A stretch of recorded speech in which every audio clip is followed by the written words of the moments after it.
You're welcome once again, and the course is still ARC 326. In this study section 3, we're going to be talking about hypothesis and hypothesis testing. That is, formulation and testing of hypothesis. The understanding of investigation into a phenomenon is a scientific approach which aids to give validity to that phenomenon. It also helps to know if further inquiry can be taken on a particular concept or ignore it.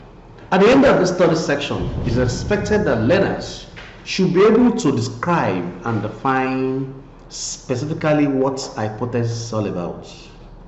They should be able to enumerate the qualities and the types of hypothesis, and of course discuss the ways and manners, of course the procedures involved in conducting hypothesis testing or in testing hypothesis.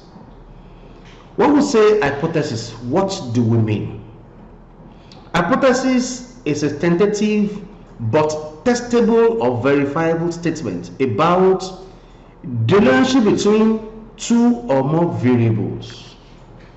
Specifically, it can be seen too as a conjectural proposition, an informed intelligent guess about a solution to a problem. In other words, what an hypothesis does is to state the expectations of the researcher with respect to the relationship among the variables which implies in the stated research problem. That is, the variables as contained in the research problem. What are the various sources of hypothesis? Number one is experience. What you know about the problem under investigation. Really, in terms of the experience and exposure, this is where a very good researcher or a researcher that is worth its salt, of course, most of the experience must have been acquired as a result of research being conducted over time. So experience sometimes also, limited, or tied to other types of sources. Of course, a good one is also the literature. Scholarly works that has been conducted in this area, from their review, one can be able to obtain useful ideas relating to possible solutions to the problem under investigation, from which you can now state the hypothesis. A very good one is also the theory, which means from theory too, you can be able to see relationship between variables. A good example is the law of demand. Of course, too, previous findings, which is of course related to the literature, that is, findings from literatures is also a very good one. There are some characteristics that are expected to be possessed by a good hypothesis or by good hypothesis. Number one, hypothesis is stated not for the sake of it, but it must be testable. It must be capable of being tested. That is, at the end of the day, it must be tested for rejection or for acceptance. Again, it should be noted that it is a specific statement of an expected relationship between two or more variables. It's also very, very important that hypothesis also bears this in mind too. And of course, it must be plausible, very, very important. Again, too, it must be consistent with current knowledge. That is, consistency with literature, consistency with theory is also very important, and it must be clear and unambiguous. There are two types of hypothesis. One is actually a research hypothesis, which is likened to our research question, and that is the research that is stated based on hunch. You are stating, without anything so serious. But the one that most cases that is being tested that we are much more concerned with, and that is the statistical hypothesis. Like in any hypothesis, research hypothesis can be formulated in two forms. That is, there are two major components of any hypothesis. The first one is the null hypothesis, and that is the hypothesis that is stated with the intention to be tested, or that is the hypothesis that has been tested with the intention of rejection. In other words, It is the hypothesis which states that no difference or no relationship exists between two or more variables. In fact, most of the time, in fact, all the time, the null hypothesis is actually stated in the negative form. That's why you see no or not. But any other hypothesis is also called an alternate hypothesis, that is HA. And that is the one that specifies any of the possible conditions not anticipated in the null hypothesis. It specifies conditions which will hold if the null hypothesis is not accepted.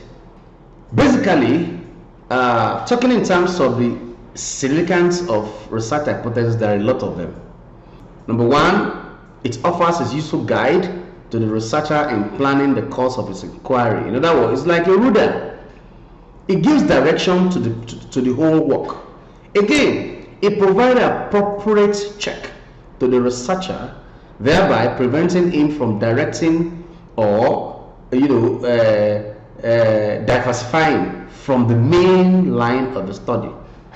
Aside from that, another good importance of having a research hypothesis being formulated is it provides relevant framework or benchmark through which the conclusion or findings of research may be gained. It also helps the researcher to understand with greater level of clarity its problems and its ramifications, the procedures and methods to be used in solving its problem, the data also that is necessary to test the hypothesis. All these, I had earlier told you, are an element of a good research design, if you could recollect very well. And of course, it also helps the research to focus and lay emphasis on certain aspects of a problem under investigation. Having known what an hypothesis is and what significance that this points to this portend and the types of hypotheses, let us go into hypothesis testing. That is, what do we mean when we say test of hypothesis? There are processes that are involved in testing an hypothesis. There are processes involved in testing. The first step is testing the hypothesis is to formulate the hypothesis in the statistical terms. In other words, it must be formulated both in the null form and the alternative form. The second one is the tool that is used in testing the statistical hypothesis are often referred to as parametric tools. Of course, you can there are parametric and there are non-parametric. We're still coming to this. That is, tools that is used in testing statistical hypotheses, could either be parametric or non-parametric. That is, we're talking about the testing here. It could be based on parametric testing or non-parametric testing. There are processes that are actually involved. The first thing when you want to test hypothesis is you first of all declare the hypothesis in the formal statement. That is very, very important. You state it in both the null and the alternative form. Again, you determine the appropriate level of significance for the statistical test. It's also very important. Then you state the type of test required. Very, very important. Then choosing the distribution to use for the hypothesis testing. Of course, it's an important step because it requires determining the best sampling distribution for the test. Aside from that, you choose the sample to fit the empirical data. And of course, finally, you state the decision rule. And those are the things that are very, very important anytime that hypothesis is being tested. Like I said earlier on, we have the parametric tool and the non-parametric tool. That is, statistical test of hypothesis or test of significance can be dichotomized into parametric and non-parametric. The types of parametric tests include Z-tests, T-tests, chi-square tests, and of course the F-test. This category of tests has a common feature in that they hold the assumptions about certain properties of the parent population from which the samples are drawn.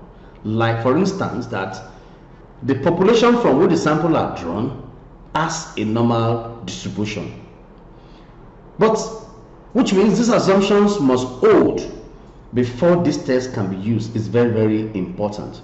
Another kind of test that is indifferent about the distribution of the population is that which is known as the non-parametric, and that is the one that is the distribution free test, and that one includes hypothesis of a single value for a given data. For instance, one sample sign test, two hypothesis tests about no difference among two or more sets of sample data. Another example is the two sample sign tests, rank sum test, feature twin test, etc. Another one is hypothesis test involving variations in the sample data. Of course, another one is hypothesis about relationship between the variables. Examples include rank correlation, etc. And of course, we have hypothesis to prove if sample data shows dependency or if two classified are independent, and that's a chi square test. But notice that unlike parametric tests, these non-parametric tests do not depend on any assumption about the parametric of the parent population. These are the two things that I need to just let you know, and that is very, very important. I want to thank you for listening.